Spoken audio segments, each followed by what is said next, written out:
Voina chuan guitar lesson thar kan zir ho lenga voina kan zir ho le tur chu Thiamchantira di Lenmawi ti hla sakha guitar ol samtein Perhdan kan zir ho le don ni hela hi a standard key a chuan C sharp in ala mase bar chord vel hi har set awangin kepo first fret avoin alhan en karon play mil don awangin C hian karon la don ni kepo nei lo tan pon C to pina play thei dia kan sha don ni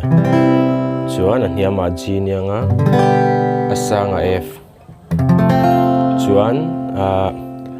chorus first chorus zo hian a key kan thla ka nga chu D in kan san don ni chuan a hniama A a sanga G chuan a bridge a hian B minor E minor kan hmang tel bawk anga chuan hela hian strum dan chi khat kan nei lenga chu tiang kan strum leng down down down up tikhano kha kan zom le char charanga bul changa top thlengin down down down up tikhano khami down down down up kha angai bokin kan zom char charang down down down up down Lenmawi su ilung dum tu ikim tlang zong amoy ngei